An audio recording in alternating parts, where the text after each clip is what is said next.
Student, आज हम लोग भारतीय संविधान के पार्ट 2 में कुछ विशेष महत्वपूर्ण बिंदुओं के बारे में चर्चा करेंगे।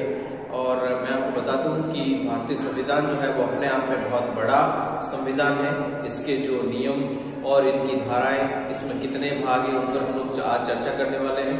विशेषकर मैं आपको ये बता दूं कि भारत एक ऐसा देश है जहां पर एक ऐसे संविधान की आवश्यकता थी जहां विभिन्न धर्म और नस्ल और विभिन्न जाति वर्ग के लोगों को एक साथ रहना था और उन सब का राजनीतिक प्रतिनिधित्व, उन सबको एक साथ एक ही देश में बिना किसी हिंसा और प्रेम और सद्भाव से रखने के लिए एक ऐसे संविधान की आवश्यकता थी जो सभी को मान्य हो, सभी उससे सहमत हो। भारतीय संविधान जो है वो इसका एक विशेष उदाहरण है।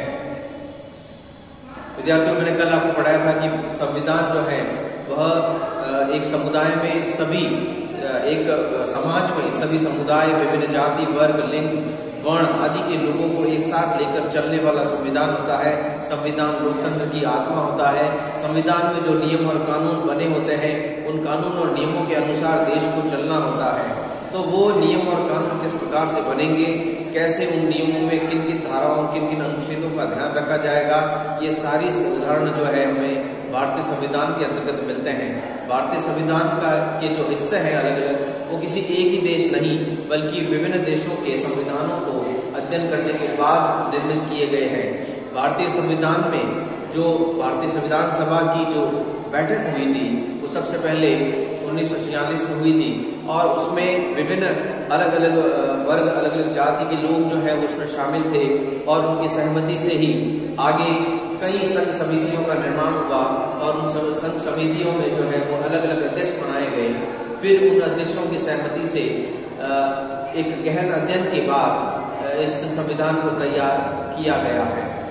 मैं आपको बता दूं, कल मैंने आपको बताया था कि नेपाल एक ऐसा देश था, नेपाल एक ऐसा राष्ट्र था जहां पर संविधान की जरूरत थी, लेकिन संविधान था ही नहीं। सबसे पहले वहां पर राजतंत्रात्मक शासन व्यवस्था थी।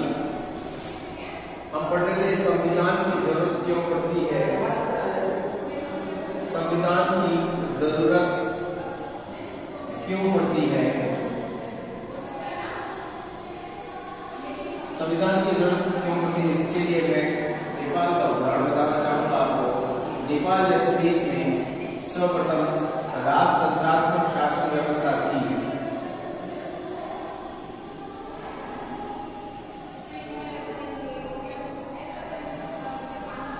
राजतंत्रात्मक शासन व्यवस्था थी। ये राजतंत्रात्मक शासन व्यवस्था जो है वो राजाओं के द्वारा बनाई गई थी।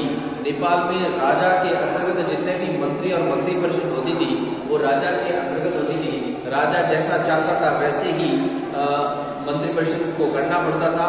और नेपाल आज के इस लोकतंत्र के माहौल में, नेपाल जैसे देश में काफी समय तक राजतंत्रात्मक शासन व्यवस्था निरंतर चलती रही, लेकिन वहां के लोगों का ये कहना और लोगों का वहां आंदोलित होना इस बात का सबूत देता है कि लोगों को बिल्कुल भी राजतंत्रात्मक शासन व्यवस्था पसंद नहीं थी।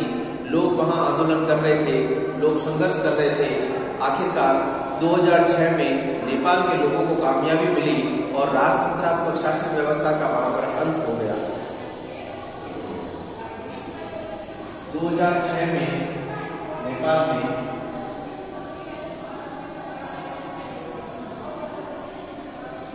राजतंत्रात्मक शासन का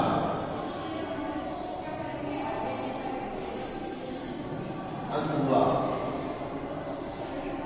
नेपाल में राजतंत्रात्मक शासन व्यवस्था का अंत होना वहां के लोगों की जीत थी, क्योंकि वहां के लोग ये चाहते थे कि हर किसी देश में जब लोकतंत्रात्मक शासन व्यवस्था चल रही है वहां पर सरकार ऐसी बन रही है जो लोगों के द्वारा चुनी जा रही है और लोगों के द्वारा ही वो लोगों के लिए उसमें जो है नीतियों का निर्माण हो रहा है।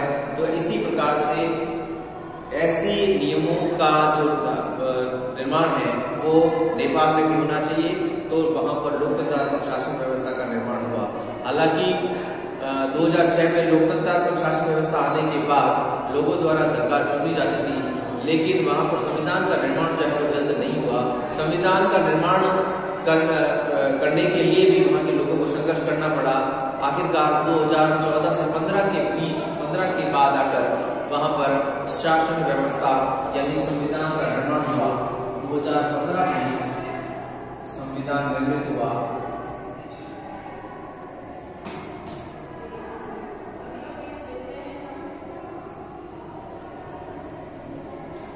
दो 2015 में संविधान निर्मित हुआ। ये संविधान जो है वो नेपाल की नियमों के अनुसार नेपाल के संविधान, नेपाल के कानून को जो है वो प्रदर्शित करता है। यहाँ के लोगों के अधिकारों को प्रदर्शित करता है, नेतृत्व करता है। और अब लोगों के नेपाल के लोगों को अब राहत महसूस हुई, क्योंकि उनके लिए एक ऐसा संविधान तैयार हो चुका था जो 2015 में लागू हुआ। बहुत बाद में, बहुत लंबे समय तक लोगों को वहाँ संघर्षरत रहना पड़ा, और इस संघर्ष के बाद लोगों को जो है वो वहाँ पर कानून मिला। 2015 में संविधान निर्मित हुआ।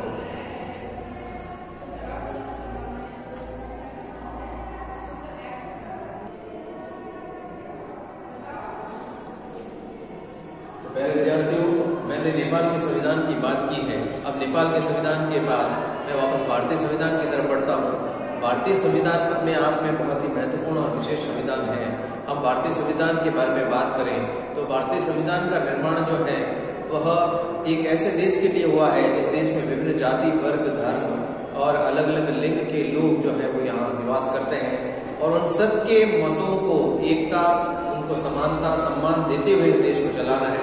ये संविधान निर्माताओं के लिए बहुत ही कठिन था, लेकिन फिर भी एक ऐसे संविधान का निर्माण किया गया जिसमें सभी को खुश रखा गया, किसी को नाखुश नहीं रखा गया।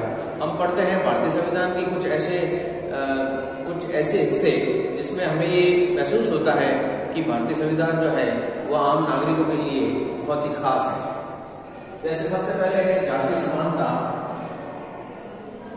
अब हम जाति समानता की बात करें या धार्मिक समानता की बात करें, लैंगिक समानता की बात करें, संविधान जो है पूर्णतः पक्षपात रहित है। इसका पक्ष न लेते हुए वह किसी भी जाति, धर्म, नस्ल, लिंग या किसी वर्ण का व्यक्ति होगा उसके लिए संविधान समान होगा। ऐसा नहीं है कि कोई किसी विशेष धर्म का व्यक्ति है तो उसके लिए बहुत ही रियायत दी जाएगी, और किसी ऐसे धर्म के व्यक्ति हैं जिसके लिए रियायत नहीं दी जाएगी या उसे विशेष हर्जाना भुगतना पड़ेगा। ऐसा नहीं है। सभी वर्ण के लोग, चाहे वो किसी भी वर्ण का होगा, चाहे वो श्वेत होगा, वो चाहे अश्वेत होगा, चाहे वो किसी जाति का होगा, चाहे वो दास वर्ग से होगा, चाहे वह क्षत्रिय वर्ग से होगा, वैश्य वर्ग से होगा, किसी भी वर्ग के लिए असमानता नहीं दर्शाई गई है। सबको समान माना गया है, सबको समान अवसर प्रदान किया गया है। राजनीतिक स्तर पे भी, सामाजिक स्तर पे, आर्थिक स्तर पे, सभी स्तर पे जो है वो सभी लोगों को समानता दी गई है, और ये महत्वपूर्ण बिंदु है। साथ ही जाति समानता के साथ को लेकर ताकतवर समूह को भी हावी नहीं होने देना।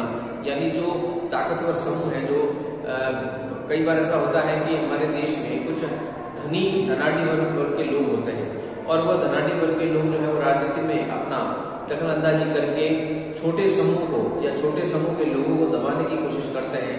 भारतीय संविधान ने ऐसी शक्तियां भी प्रदान कर रखी है कि आप किसी भी ताकतवर समूह को अपने ऊपर हावी नहीं होने दें। आपको अगर कानून और नियमों के बारे में जानकारी है तो उस नियम और जानकारी के माध्यम से आप किसी भी समूह को, किसी भी ताकतवर समूह को जो है वो हावी नहीं होने देना है। आपको महत्वपूर्ण बिंदुओं पर ध्यान देना है, कानून के अनुसार चलना है, और अपने आत्मसम्मान को बचाते हुए स्वाभिमान बनाए रखना है। तो किसी भी भारतीय संविधान ऐसा है जो ताकतवर समूह को हावी नहीं होने देता है। अगला जो पॉइंट है वो है कि हमें खुद से भी अपने आप को बचाना है। खुद से बचाने का मतलब ये होगा है कि हमें किसी भी ऐसी विचारधारा के माध्यम से या ऐसी किसी विचारधारा का अनुसरण नहीं करना है जो तानाशाह हो या जिसमें हमारा फायदा हो और लोगों के लिए तानाशाह हो। कहने का मतलब यह है कि हमें किसी ऐसे राजतंत्र का चुनाव नहीं करना है, हमें किसी ऐसे को वोट नहीं देना है, किसी ऐसी पार्टी को मतदान नहीं करना है जो आगे चलकर तानाशाह रूप ले या आगे चलकर वह लोगों के ऊपर ऐसी हुकूमत करे जिसका लोगों को किसी प्रकार से स्वीकार हो, हुकूमत स्वीकार नहीं हो। तो इसमें भी हमें जो है वो अपने अधिकारों को लेकर भी सचेत रहना है। हालांकि आप देखिए भारतीय संविधान में मौलिक अधिकारों का निर्माण किया गया। उस मौलिक अधिकारों के निर्माण में सबसे पहला जो अधिकार है वो समानता का अधिकार है। और इस समानता के अधिकार के अंतर्गत मैंने आपको वापस में दोहरा देता हूँ कि किसी जाति, धर्म या किसी लिंग, वर्ण का व्यक्ति होगा, उसके लिए भारतीय संविधान के नियम जो है वो समान है, पूर्णतः समान है, किसी प्रकार से असमान नहीं है। तो ये जो संविधान का जो पूरा ताना बाना रचा गया है, ये हमारे भारतीय उन लोगों के लिए है जिन्होंने 200 वर्ष तक या उनकी पीढ़ियों ने इन 200 वर्षों तक अंग्रेजों के शोषण का शिकार बने। अंग्रेजों ने किसी प्रकार से हमारे हितों की देखी नहीं की, बल्कि अनदेखी की है। तो भारतीय संविधान अब नए रूप में भारत का किस प्रकार से नए भारत का निर्माण करेगा, ये उसके नियम तय करेंगे। तो हम लोग इन बिंदुओं पर विचार करते हुए अब आगे बढ़ रहे हैं कि अम्बेडकर ने किस प्रकार से भारत के नियमों का निर्माण किया, कौन कौन से भाग जो है उसमें शामिल है।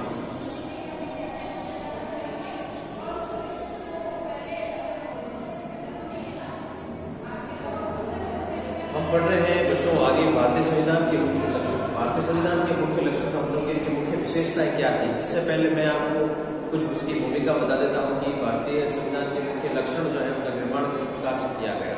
देखिए, ये आसान नहीं था। मैंने आपको कहा है कि भारत जो है वो बहुत बड़ा देश था और इसमें अलग अलग जाति, वर्ग, धर्म के लोग रह रहे थे और किसी जाति वर्ग के लोगों को एक दूसरे से परेशानी नहीं हो और सबको समान अवसर प्रदान हो, ऐसा नियम और ऐसा संविधान बनने में समय लगता है। ठीक है, भारतीय संविधान सभा का गठन कर रहे हैं। संविधान सभा का निर्माण जो 1946 में हुआ था, मैंने आपको बताया 1946 में संविधान सभा का गठन हुआ। और इतना बड़ा संविधान बनने का निर्माण अगर हो रहा है तो किसी एक व्यक्ति के द्वारा इस संविधान सभा का निर्माण नहीं हो सकता। संविधान सभा में 300 से ज्यादा लोग शामिल थे और 3 साल से ज्यादा समय जो है उनको इस संविधान को तैयार करने में लगा था। इस संविधान का निर्माण करने में सबसे पहले इसी चीज का ध्यान रखना था।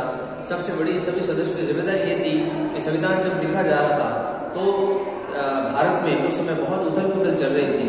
धर्म के नाम पर जो है भारत का विभाजन हो चुका था, पाकिस्तान का नया निर्माण हो चुका था और धर्म के नाम पर कई झगड़े हो रहे थे।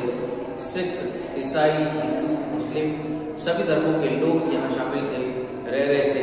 तो सभी को ध्यान में रखते हुए संविधान का निर्माण करना था। तो ये एक बहुत बड़ी चुनौती थी डॉक्टर भीमराव अम्बेडकर के सामने और उनके पूरे सदस्यों के सामने कि आखिरकार ऐसे कैसे संविधान का निर्माण किया जाए जिससे किसी को परेशानी नहीं हो, सभी सहमत हो। एक ऐतिहासिक दौर था ये, जब देश में उथल पुथल चल रही है, लेकिन हमें एक ऐसे स्थायी संविधान का निर्माण करना है जो आगे आने वाले कितने समय तक चलेगा। ये बहुत ही महत्वपूर्ण था कि किस प्रकार से संविधान का निर्माण किया जाए, कैसे नियम इसमें जोड़े जाए जिससे किसी वर्ग को, किसी धर्म के व्यक्ति को परेशानी ना हो। लेकिन उम्मीद यही थी कि एक अच्छे संविधान का निर्माण होगा, क्योंकि भीमराव अम्बेडकर और उसके साथ बहुत सारे ऐसे बुद्धिजीवी लोग शामिल थे संविधान का निर्माण करने में, जो सभी वर्गों के हितों को देखते हुए संविधान का निर्माण कर रहे थे। जनता के सुधारों में सबसे पहले उन्होंने अपने एम्स ऑब्जेक्ट संविधान में यही बनाए कि सभी वर्गों का ध्यान तो रखना ही है, लेकिन गरीबी उन्मूलन और बेरोजगारी को हटाना, साथ ही कृषि को विकास करना और सभी जो निचले वर्ग हैं उनको ऊपर उठा के उनको विकसित करना, ये संविधान का मुख्य उद्देश्य है। ठीक है, तो अब हम संविधान के मुख्य लक्षण पढ़ते हैं। हम संविधान के मुख्य लक्षणों में सबसे पहला लक्षण जो है वो है संघवाद। क्या है? संघवाद।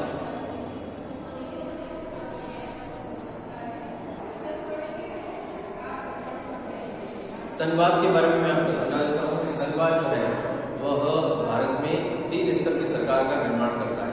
पहले शुरुआत 2 स्तर की सरकार थी। केंद्र सरकार का निर्माण किया गया था, केंद्र में शामिल थी। केंद्र स्तर पर थी राज्य सरकार, जो राज्यों में।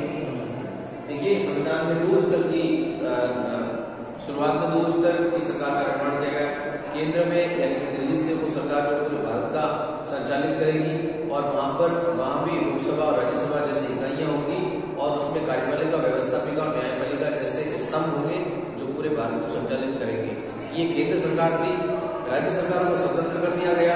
जितने राज्य उस समय मौजूद थे उनके राज्यों के चुनाव अलग होंगे, उनकी सरकारें अलग होगी, उनका सिस्टम अलग होगा और वो अपनी सरकार को चलाएंगे। राज्य सरकारों के काम को और आसान करने के लिए एक तीसरे स्तर का दौर और चलाया गया। तीसरे स्तर की सरकार और रहेगी, जिसे स्थानीय सरकार होगी।